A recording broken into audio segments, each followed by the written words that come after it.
Indiana is heading to the college football playoff. But did the committee get it right?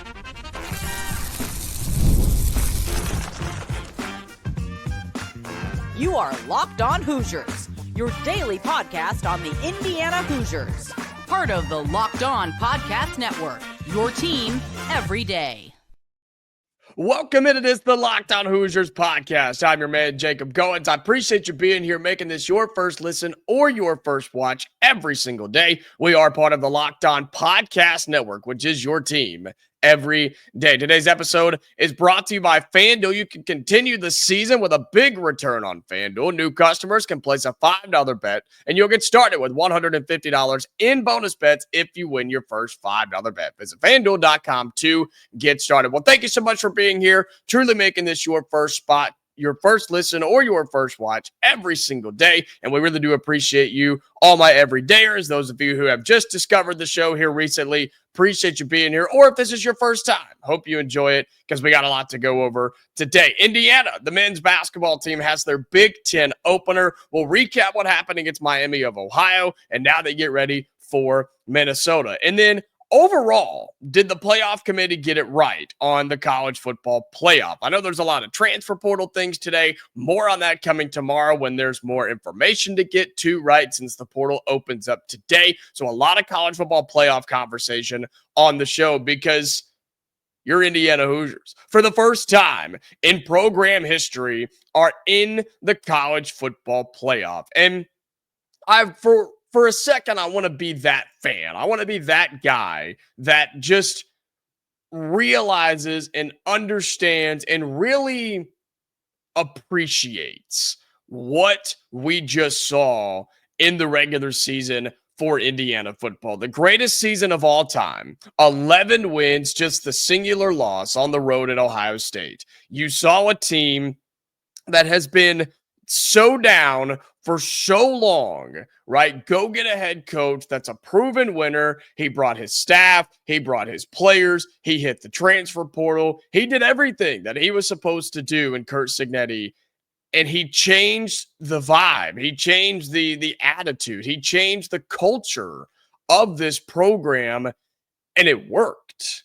He came in with a plan, right? He knew what he wanted to do, and he said what he was going to do, but saying it and then executing it and it actually working, those are two different things. And this guy came in and did just that. In Indiana, you could see it from the very first game, all the way back when. You could see, wow, this is going to look a little bit different. Nobody had any idea what we were going to be, but you could tell that it looked a little bit different. And then we went on the road to UCLA, and we were like, all right, first big test, let's see. And then you go and just destroy them, and you dominate them. Now, I think that said a little bit about both sides, how good we are and how average UCLA was. But that was still a really big deal. And then we just started churning through them, right? You really started to pick up momentum, and you realized just how good this team was and how good this team is. And they earned their way into the college football playoff. They deserved it, and they got it. Now, for Indiana in general, the question is, did they get it right? And we'll talk more about all the other teams and the situations and what Indiana could go through coming up in just a few minutes. But for Indiana in particular, I think they did. I think they did get it right because of a lot of factors here. A lot of people on the outside said that Indiana's strength of schedule was bad, which it wasn't great. And since we lost our only big game, we shouldn't even be in. A lot of people were saying that, and I think that's absurd. I think that's ridiculous. And a lot of that was coming from the SEC, where they were trying to get teams in with 3 losses. And my response is, don't lose to bad teams, right? Alabama was one of the big ones, and they said we should be in. Why should teams like SMU and Indiana be in there when we're the big bad SEC? Well, I would say don't lose to 500 Oklahoma by 3 touchdowns, and don't lose to Vanderbilt.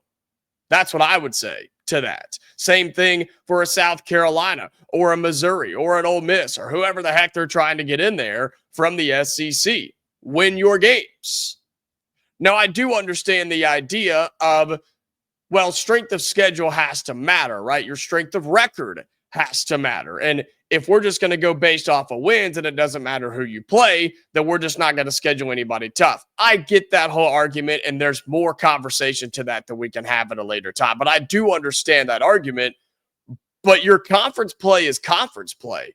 I can't help that you lost to 500 teams in your conference. And I can't help that Indiana beat those teams in conference. And you can have the discussion on whether you think the middle of the pack in the Big Ten is better or worse than the middle of the pack in the SEC. But the fact of the matter is, Indiana won their games. We beat who we were supposed to beat, other than Ohio State. But we beat everybody else on our schedule.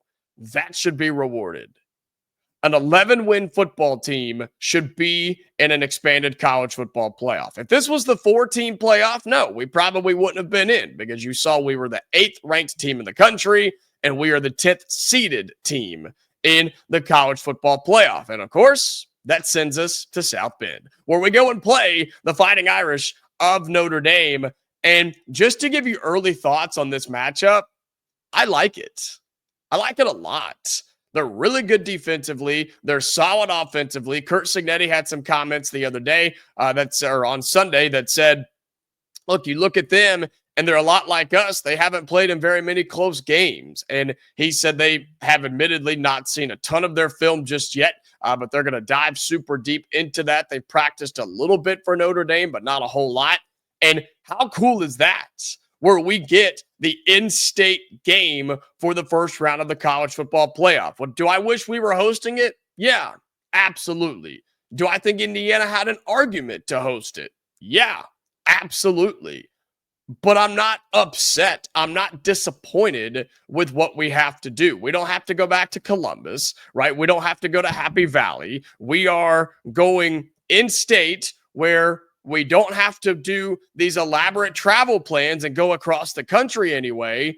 And we can prepare and play what's a solid team, but one that's not unbeatable. This team lost to Northern Illinois. Like, we've got a chance to win this game. And I'm very, very excited about where Indiana is. And so overall, for the Hoosiers, yeah, I think they got it right. Now, for the rest of the playoff, I think there's more argument. We'll look at that bracket, tell you about what Indiana's path could be to try and win a national championship. That's coming up next right here on Locked On Hoosiers. Today's episode of Locked On Hoosiers is brought to you by Omaha Steaks. Nothing delivers comfort and joy quite like the unrivaled quality and taste of Omaha Steaks. It's guaranteed perfection in every single bite. And right now, you can save on unforgettable gifts with 50% off site-wide at omahasteaks.com. Plus, score an extra $30 off with the promo code COLLEGE. With 5 generations of experience, they consistently deliver the world's best steak experience, and the gifting experts at Omaha Steaks have made it easy to deliver the perfect gift with thoughtfully curated gift packages featuring gourmet favorites. From legendary steaks to mouth-watering desserts and more, save 50% off site-wide for a limited time at omahasteaks.com. Plus, our listeners get an extra $30 off with the promo code COLLEGE. That's 50% off at omahasteaks.com. And they're going to give you an extra $30 off when you use our promo code COLLEGE, COLLEGE. Minimum purchase may apply. That's omahasteaks.com. Welcome back into Locked On Hoosiers. Again, thank you so much for being here. Shout out to all of my everydayers, those of you that show up Monday through Friday, bonus episodes on the weekend when we're able to do them. So thank you so much for that. For all of those of you who are on your audio podcasting platforms, Spotify, Amazon, Apple, however you get us, thank you so much over there. And then to those of you on YouTube, be sure that you like the video right now. Just hit it with your thumb. Super easy. Helps it get out there. Let more people find it via the algorithm on YouTube. I don't understand it, but that's what they tell me. So that's what we want to do, okay? Plus, be sure you comment down below. What are your thoughts on Indiana in the college football playoff going to Notre Dame? All right, more on that as the week goes on and as we get closer to that game. But your initial thoughts on Indiana playing Notre Dame in the college football playoff. And then be sure, if you have not already, to subscribe to the channel. We're making a push. We want to hit 4,000 subs before the turn of the new year. I think we can do it, but it's going to take you. So if you haven't done that already, hit it with your thumb really quick. All it's going to do is allow you to be notified every time we post a new video, and you become an everydayer. That's all that means. So be sure you do that for me. Really, really do appreciate that. Well, I was asking and answering the question and kind of pondering, did the College Football Playoff Committee get it right with Indiana? And I really do think they did. But did they get it right overall, right? Did they get the playoff bracket right as a whole? And there's so many arguments and so many storylines, and we don't have time to get to all of them. We could do this for hours and hours and hours, right? They did it on the selection show on Sunday. I think they had a 4-hour show on ESPN, right? But I do think overall, given how rivalry weekend played out, and how conference championship weekend played out, which was chaos yet again, I do think they got it right. And again, there's so many standards that have been set, and there's different storylines, and there's different arguments, and one team says this, and the other team says this, and this fan base says this, and everybody has a legitimate point, whether it's scheduling, whether it is if conference championship games matter, whether you technically get punished or not, what, you know what I mean? Like, there's all these different ways of thinking about this and all the different viewpoints that fan bases had, and they were all legitimate. They were.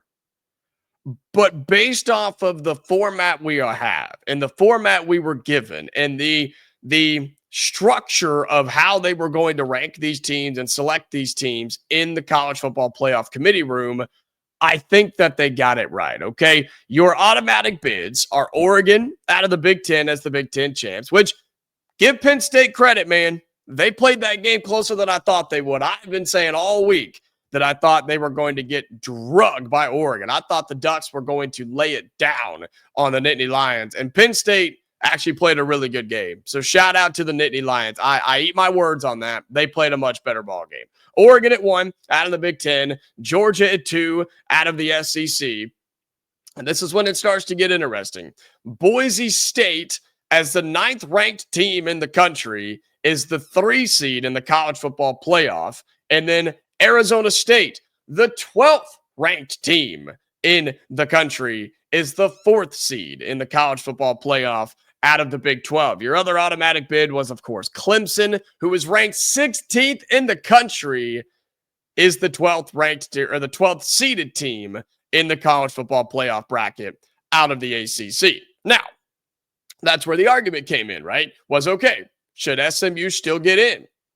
They were in last week. They were in before the ACC championship game. And that was where the argument came in, was, are you going to punish them for making and losing their conference championship game? Because if you do, seemingly that would be the end of championship games. Ultimately, they did not, and they put SMU in, right?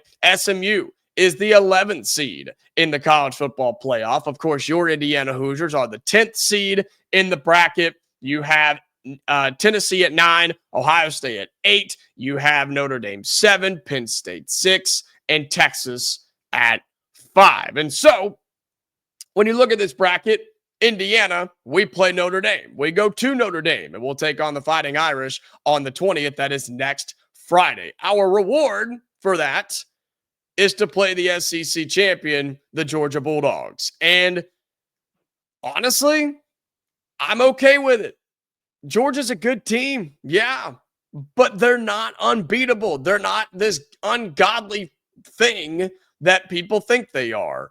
Georgia is very good, but they've got major, major flaws. And I think Indiana can expose some of those flaws. I think their secondary's weak, and I think Carson Beck is a fraud. And so I think Indiana can take advantage of all of those things and play a really good game. Neutral site, by the way. Remember that. Only the first round games are on location. Everything else will be neutral site in a bowl game setting.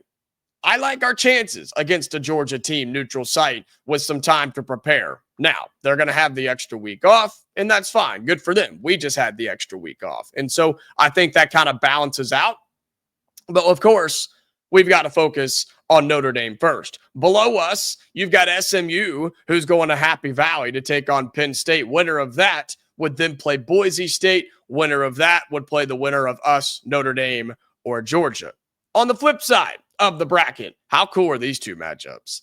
Tennessee going to Ohio State for what I would presume is the very first time that the Volunteers would be walking into the shoe. Winner of that plays Ohio State. So you've got a chance at a rematch for Ohio State, Oregon, the 1-point win for the Ducks in Eugene early on in the regular season. So that could be really cool. And then Clemson going to Austin, the Tigers heading to Austin to take on the Longhorns, Dabo and Sark. Winner of that gets Arizona State in the next round, and then those winners would then play each other. And so I really do think this is a great bracket. And I know there's been, again, so much drama and so much displeasurement of this system and how it's going to work and the teams that got in versus the teams that should be in and shouldn't be in, and the fact that Boise State gets a first round bye in the college football playoff. Like, I get it. I do. But if you take away all of the negatives and you take away all the different narratives and everything we've been arguing about for the past 3 months, just look at the bracket as a whole. This is really cool, man. This is really, really neat. And this is why they did it, other than money, of course. This is why they did it, was to create these really, really cool matchups and give us some more excitement in college football. Indiana and Notre Dame are playing each other for a playoff game.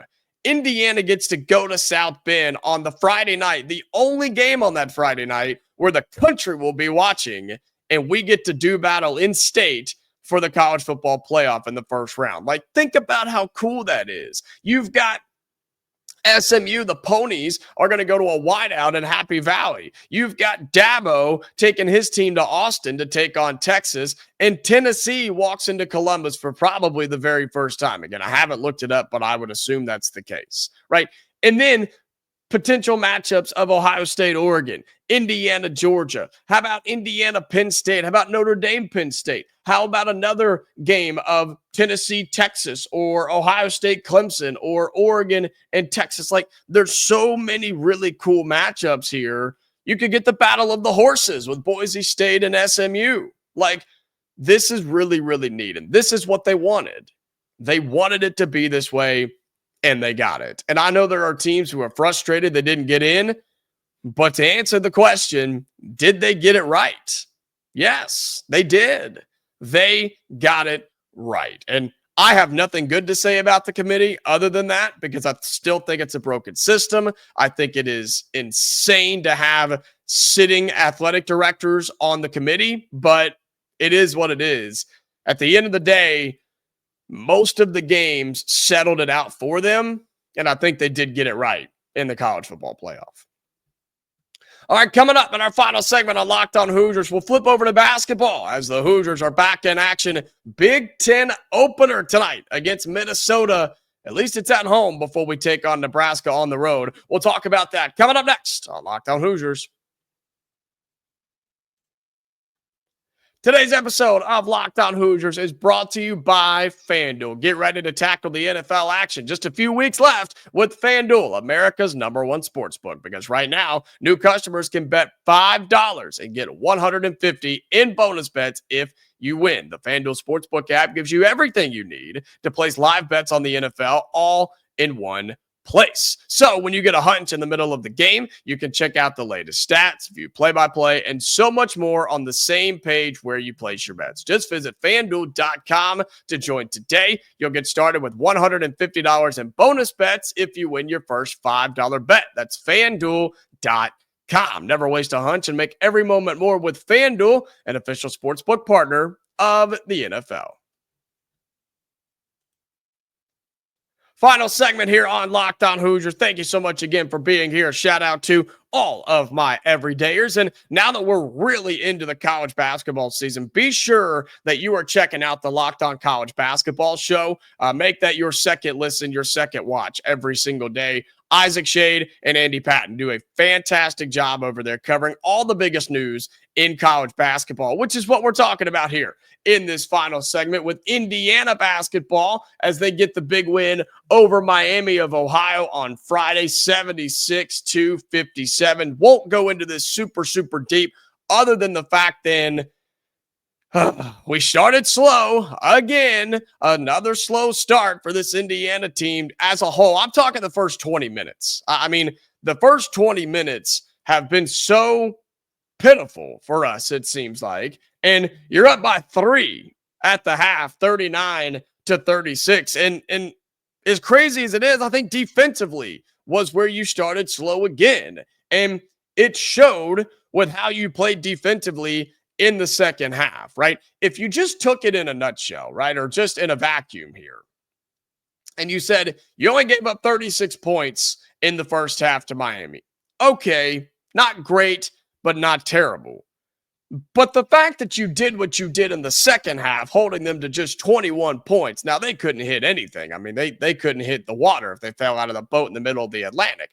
But you proved defensively that you can do it. When you have a little effort, when you have a little energy, and you play together and you want to, you can show, especially this Indiana team, that they're capable of playing high-level defense. You held them to 21 points in the second half, man. Like, it's just frustrating to know that it's in there. It just doesn't always come out. But overall, 76-57 final score.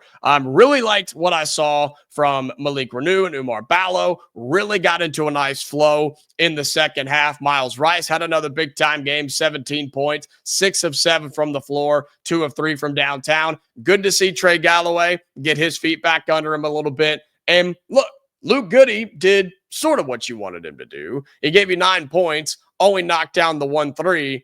Problem is, and I've continued to make this a concern, you have nothing else coming off the bench right now. Not consistently, anyway. Nothing off the bench, right? Because you're not getting anything from Tucker consistently, or Hatton consistently, or Newton consistently. And that has to change. And it has to change right now because Indiana opens up Big Ten play tonight with Minnesota. Now, this game is at home. You do get to play it inside of Assembly Hall, where the Hoosiers are favored by 10.5 as of right now. All right, so you are a double-digit favorite taking on this Minnesota team. They're 6-4, and they already lost a conference game. They let Michigan State run away and beat them pretty good on their home floor, 90-72. A couple of highlights for this Minnesota team. They did lose to North Texas, 54-51. They don't really have a good win. Maybe Yale, Oral Roberts. I don't know. I mean, there's not really very many good wins on here. They lost to North Texas. They lost to Wichita State, Wake Forest. Those were all close games. And then Michigan State kind of put it on them in their last game. But that Michigan State team, I think, is better than people were thinking they were going to be. Looking forward to talking to Matt Sheehan about that later on in the season. But Indiana cannot overlook this game. You cannot overlook. Have you seen what's happened in conference play? Have you seen the chaos that is happening around college basketball, especially in the Big Ten with conference games that have just started? Everybody playing a couple of them here mid-December, right before we wrap up non-con play and really ramp it up in the start of January. It's been insane. Look at the standings right now. Look at the conference standing. This is Indiana's first conference game. We're the only one who hasn't played one yet. But you've got Michigan, UCLA, and Michigan State who are 2-0. You've got Penn State who's 1-0. Oregon got beat. Purdue got beat. Maryland got beat. Iowa, yep. Northwestern, yep. Ohio State, you bet. USC, And you got teams like Wisconsin, Illinois, Nebraska, Minnesota, Rutgers, and Washington who have yet to win a Big Ten game.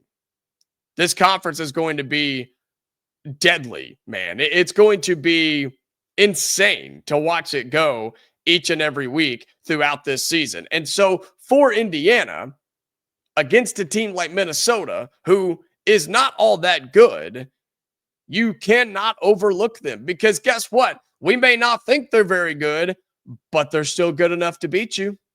They're good enough to beat you on your home floor. because we've seen things happen like this before. And so for Indiana, God, how many times have I said this?